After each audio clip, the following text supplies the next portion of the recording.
The Disneyland Walt Disney World Entertainment Division presents this character training tape so that you who are portraying the characters of Pinocchio, Foulfellow, or Gideon will better understand the problems you might encounter. It's also our purpose to acquaint you with the personality of the character and the possibilities for animation and movement within the limits of the costume.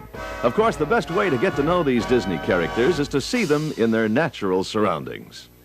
Pinocchio, that zestful, energetic, happy little boy, began his life as a small wooden puppet in the wood shop of a kindly old wood carver named Geppetto. You can't go to the theater. Say thank you just the same. You're sorry, but The young puppet tried to follow Jiminy Cricket's advice, but was unfortunately led astray by the sneaky team of Foulfellow and Gideon. Through a series of exciting adventures, Pinocchio proved himself to be brave, truthful, and unselfish. The Blue Fairy fulfilled her promise. Pinocchio became a real live boy, and Geppetto's wish for a son at last was granted. A little wooden boy. Now, who else? A wooden boy. Look, Kitty, look. It's amazing. Like that ought to be worth a fortune to someone. Now, let me see. That's it! Stromboli! We play our cards right, we'll be on Easy Street. Or my name isn't always John. Quick, we let him off. The comical team of J. Worthington, Foulfellow, and Gideon was certainly Pinocchio's greatest obstacle on the way to becoming a real live boy. Foulfellow, or Honest John, as this mischievous fox likes to be called, is the leader of the two. With broad gestures, a twirling cane, and a strutting walk, Foulfellow continually attempts to convince Pinocchio to run away with him and become an actor. Gideon, the baby-faced, bumbling little cat, is the perfect sidekick for sneaky Foulfellow. Always silly with sloppy clothes and a slippery cane, Gideon scurries along next to Foulfellow, nodding excitingly at every new plan to trick Pinocchio. Indeed, Foulfellow is the brains of the crafty duo. Happy-go-lucky Gideon will do whatever Honest John tells him to do.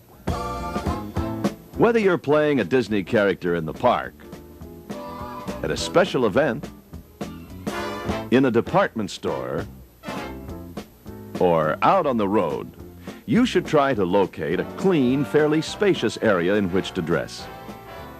Be sure to set your costume on a chair or table, or hang it up. An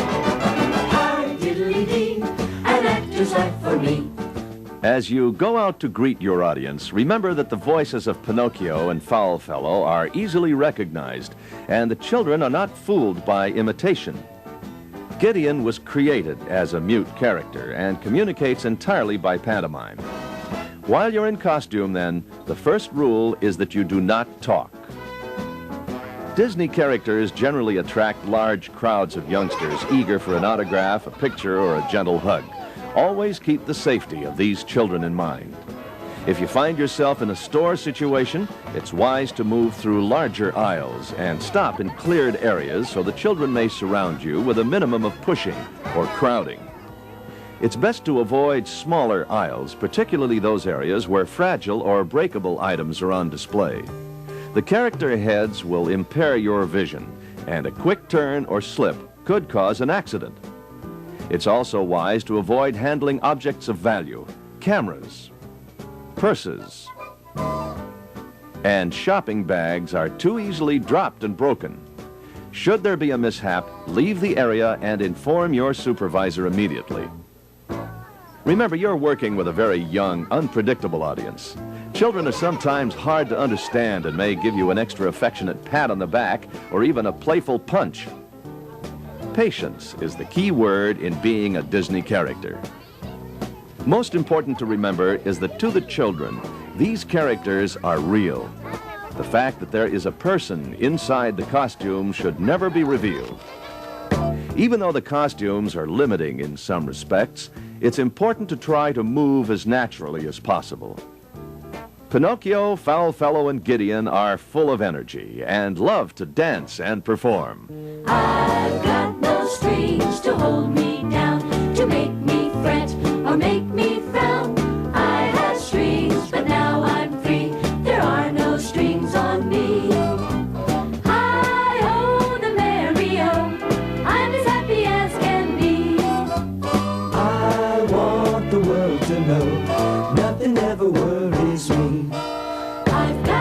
strings, so I have fun.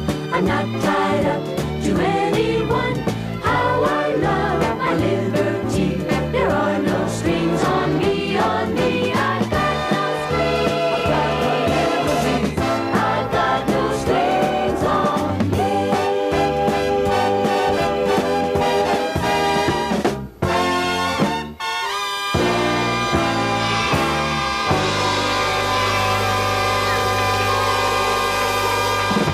Basically, your goal as a Disney character is to become that character. It's your job to bring Pinocchio, Foulfellow, and Gideon to life, to give them energy, feeling, and color. Couple your imagination with your good judgment. And always keep the safety of the children in mind. Remember, while you're in costume, the reputations of Foulfellow, Gideon, and Pinocchio depend on you. That's the wonderful